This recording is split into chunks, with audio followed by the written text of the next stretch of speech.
This week, bashware is a thing. Android has more vulnerabilities. You are so blue-boned. Hacking syringe infuse pumps. D-Link just sucks at securing anything, including their products. A new bug bounty program, and Apache struts their vulnerabilities in even more places, because that joke will just never get old for me. Jason Wood from Paladin Security joins us this week for our expert commentary on how Apple's iOS 11 will make it even harder for cops to extract your data on the day when Apple's apparently making announcements in a couple hours or whatever. All that and more on this episode of Hack Naked News. This is Security Weekly, for security professionals, by security professionals.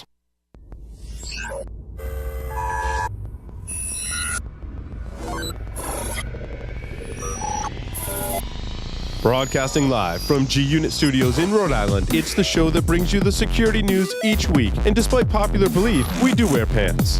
It's Hack Naked News. Most of the organizations I work with, they have released. Yes, you read it. Actually do the original Linux kernel security with Linux. So I hope everybody has their resistance built up. Brought to you by. Do you have a website, an external presence, employees, an office? Any of these things can be compromised and attacked. How are you defending these assets? Have you penetration tested these public assets? Start 2017 by taking a proactive approach to securing your vulnerable areas. Black Hills Information Security has been helping companies find their weaknesses since 2008. Email consulting@blackhillsinfosec.com and see how they can help you sleep better at night. Make sure your team is prepared to fight off the latest cybersecurity threat. IT Pro TV is the resource to keep you and your IT team skills up to date. You can stream IT Pro TV's courses live and on demand worldwide, so there's no need to send staff to off-site training. Their team solution provides access to a supervisor portal for full control over your team's training schedule and group analytics. Go to itpro.tv/hacknaked and use the code HN30 to try it free for 7 days and receive 30% off your monthly membership for the lifetime of your active subscription. To learn more about IT Pro TV's team solution, sign up for a free demo of their supervisor portal. Hello, everyone, and welcome to Hack Naked News, episode 140. I am your host, Paul Asadorian, broadcasting live from right here in G-Unit Studios in Rhode Island. Before we get into the news this week, go to itpro.tv /hacknaked and use the code HN30. Try it free for 7 days. Receive 30% off your monthly membership for the lifetime of your active subscription. You can subscribe as an individual, which I encourage you to do, or you can have your employer sign up for the supervisor portal. They can pay for your training, which I also even more highly recommend. Then they can assign training modules, keep track of your progress as you go through training, and have your employer make more time for you to get trained up. So make sure you do that, itpro.tv /hacknaked. And now, the security news. Bashware, that's right, I said bashware, is malware that can abuse Windows 10's Linux shell to bypass security software. Building on CrowdStrike's Alex Inoscu talk he gave at Black Hat Europe 2016, that security conference, Checkpoint researchers have further proven the ability of malicious code to execute via the Linux subsystem on Windows 10 computers. Microsoft is making this a full-blown stable feature, dubbed Windows Subsystem for Linux, or WSL. It's going to be stable for the October 2017 release of Windows 10. This means most anti-malware solutions won't pick up on commands run via the Linux subsystem, which turns them into Windows commands and processes and then sends them back into the Linux subsystem where they're interpreted. There's all kinds of fun things like that in the article, too. No word on if Microsoft will change the architecture, likely not, or if security vendors now just have one more attack vector to protect against. The latter is probably more likely. Android users are vulnerable to a high-severity overlay attack. Threat posters reporting the following vulnerability exists on all Android phones not running the latest Oreo release of Android, stating, security researchers warned of a high-severity Android flaw on Thursday that stems from what they call a toast attack, overlay vulnerability. Researchers say criminals could use the Android's toast notification, feature that provides simple feedback about an operation and a small pop-up, in an attack scenario to obtain admin rights on targeted phones and take complete control of them. So if you have a Pixel, you can and should be running Oreo. If your phone does not support Oreo, or you have an Android phone that doesn't support Oreo, or you have no idea when your carrier will release an update, you got two options. One, you can go buy a Pixel. Two, you can switch to an iPhone, which, I mean, you might have more options after today's announcement. I'm not sure what they're announcing today. But those are your options if you really want to be safe. Unless you've got Bluetooth enabled, and then you're just really screwed, apparently. The wireless Blueborn attack is targeting billions, that's right, billions of Bluetooth devices. According to researchers at the IoT security firm Armis, found this attack vector they so-called Blueborn, which means attacks can jump from one nearby Bluetooth device to another wireless lead, not requiring the devices to be paired with each other. Armis estimates that there are 5.3 billion devices at risk. So it appears that this is a real threat. Several vulnerabilities have been discovered at the core of Bluetooth stacks for all major platforms, including Android, Windows, iOS, and Linux. For more detailed information, as this was late breaking news just a few hours ago, please visit armis.com/Blueborn to see which devices are affected and if there are patches available. There's videos there. I did do a soft confirm as to the severity of some of these vulnerabilities. I'm still a little skeptical, although they seem to be onto something. So please, if you've analyzed these attacks, please let us know what you think on the severity scale and the likelihood that these attacks will be seen in the wild or successful in the wild, as there's a lot of differences in Bluetooth technology and the implementations on various devices. Hackers can remotely access syringe infusion pumps to deliver fatal overdoses. The U.S. CERT has issued a warning because independent researcher Scott Gayu has identified 8 vulnerabilities in Smith's Medical MedFusion 4000 wireless syringe infusion pumps. New models being planned for 2018 will have fixes. However, in the meantime, there are a handful of vulnerabilities, some of which could allow an attacker to manipulate the device remotely and, of course, affect patient care. Healthcare organizations have it rough when it comes to security, as some recommendations for remediation include monitoring network activity for malicious servers, installing pump on isolated networks, setting strong passwords, and regularly creating backups until patches are released. None of those recommendations, however, actually fix the actual problem or really do much to prevent an attacker from exploiting the actual vulnerabilities, but they're there nonetheless for your entertainment pleasures. A researcher discloses 10 zero-day flaws in the D-Link 850L wireless router.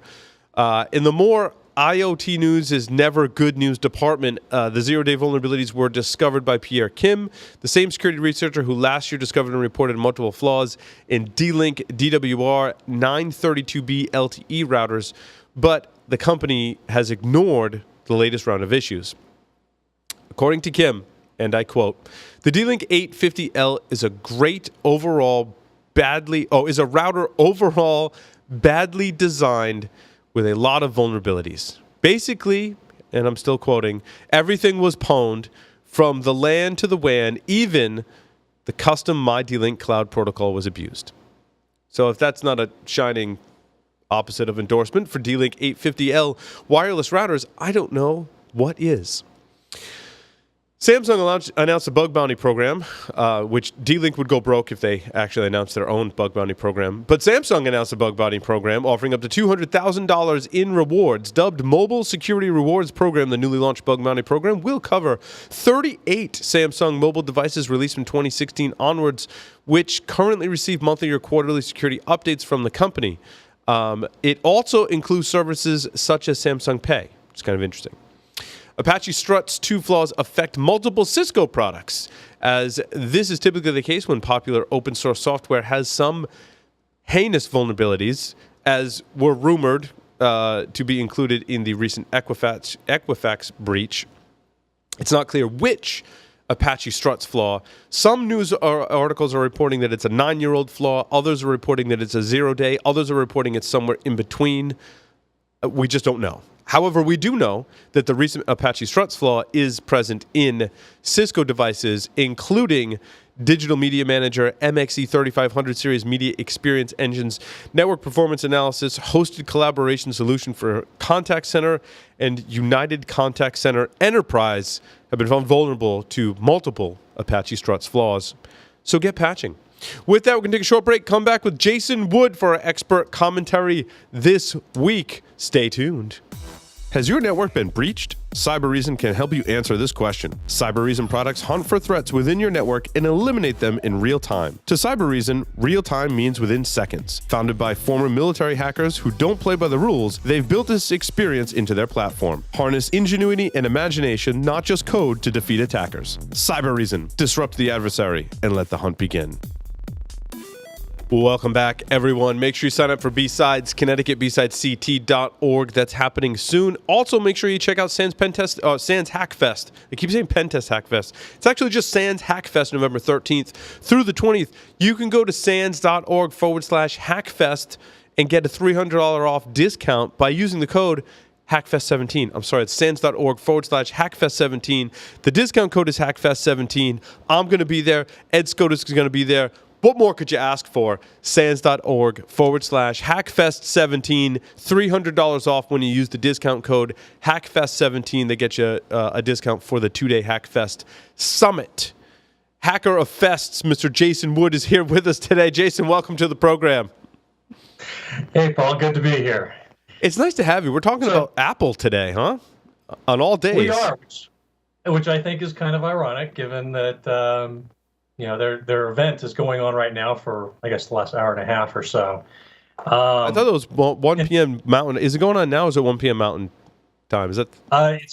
It started at 10 a.m. Pacific time. Okay. So, what would that be? 1 Eastern. So, yeah, it kind of ironic the way this came out, but as I was looking through, things that are going on, this just jumped right out at me. This was an article written up on Wired magazine that started off with the headline: Apple's iOS 11, which is being announced basically today, will make it even harder for cops to extract your data. And so that kind of piqued my interest because we've had some that's made the news in major ways, such as like the San Bernardino shooters that had an iPhone that was found by the FBI. Apple refused to create some kind of special OS to backdoor the system and allow the FBI access to it, or create some kind of master key. Anyhow, Apple has ratcheted up, again, in iOS 11, some of the protections in iOS to help protect your data, even if somebody has physical access to your device. That's one of the things, when we talk about security, servers and workstations, laptops, stuff like that. Physical access is basically root access to it. So that's what Apple has been working with and trying to overcome. And here are the two features that are part of this. One is when you plug your iPhone into a new computer, instead of just hitting a prompt to say, "Okay, trust this device on the computer," now on the computer you have to type in the PIN number that's set on the device to allow the connection to be made and to be able to perform backups on it. So in this scenario, this kind of comes into play with some of the searches that occur as you're coming across the border, let's say back into the United States. Custom and Border Protection may decide that they want to take a look at your phone, and the way I heard this described is they would have you connect your device up to, or they would take your phone, connect it up to a computer, take a backup of it, and they would just trust it, do the backup, and then they could examine the phone's contents, as they went. Now that's going to require the traveler to punch in their code. I don't know how much that's going to really impact law enforcement because honestly, they can just sit there and detain you there until you miss your flight, which is always how they have gotten people to allow them to nose around a phone. But still, it's kind of an interesting new twist on things. The thing that really got my attention is what's now called the new SOS feature, which is you push the home button 5 times on your iPhone and it disables Touch ID entirely. So why is that interesting? Well, the courts have ruled that your fingerprint is not something that you can deny to law enforcement under your Fifth Amendment rights. So they can basically force you to touch the device and unlock it.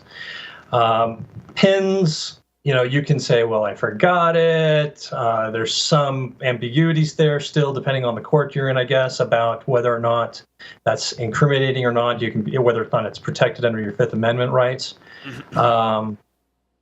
Obviously, and they can still slap you up, put you in prison for contempt of court for refusing to unlock your phone. But at this point, law enforcement can't physically force you to, if they forced you rather to go up and physically touch the phone, you have the opportunity to push the button 5 times, and now it's locked out to your PIN. So now even your Touch ID doesn't work. This one could be pretty tricky.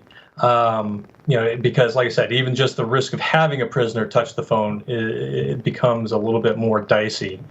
I'm a little bit mixed on some of the protections that the Apple's doing here, or the impact rather that it has on law enforcement. There is a legitimate reason why law enforcement would need to analyze the contents of a device in relation to a crime. At the same time, mobile devices are really easy to lose. And so, I like the idea of preventing, they may have my device, but they're going to have to wipe it out to actually use it and to be useful to them, to a criminal, let's say. So my data isn't compromised.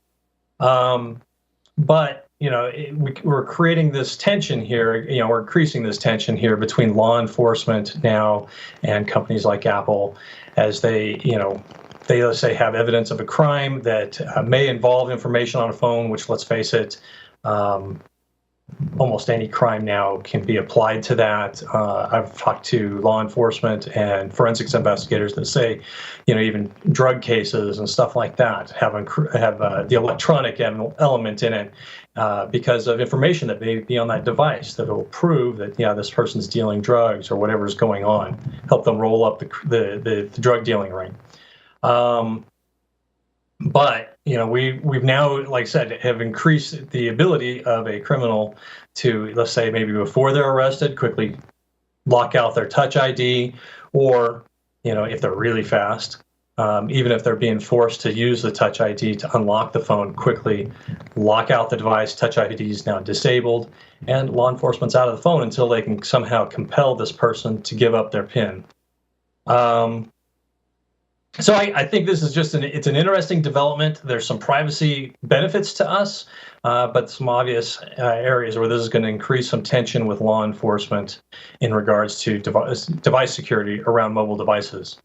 Got some fears as to how that could be handled. We're already seeing in other countries and inside the United States as well, where there's pressure on tech companies to create backdoors or some kind of master encryption key to allow them to get into devices or encrypted communications.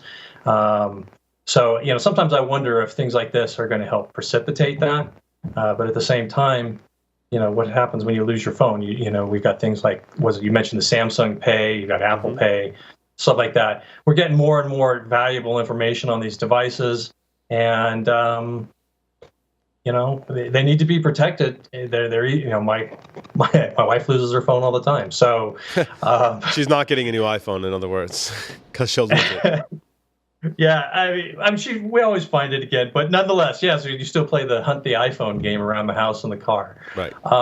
They walk off really easy, and phones get stolen. How hard is it to slip one in a pocket and walk off like nothing happened? Yeah, I think it's interesting as technology evolves, that struggle between privacy and allowing for investigations to see how that kind of plays out. Obviously there are protections.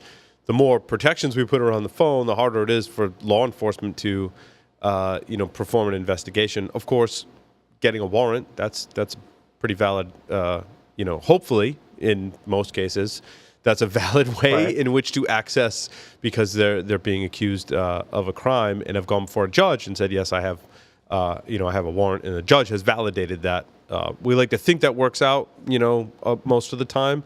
Of course, there are a lot of loopholes with that, and it's up to the judge's discretion as to whether or not a warrant is issued. It'll be interesting to see how the law enforcement community gets more educated about technology and what that lag time is. So, all interesting stuff, Jason. Right.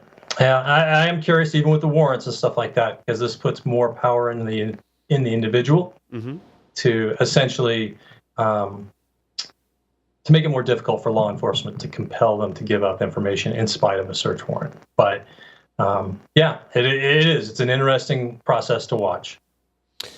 Well, Jason, thank you very much for appearing on this episode of Hack Naked News. Thanks, everyone, for listening and watching. We'll see you next time.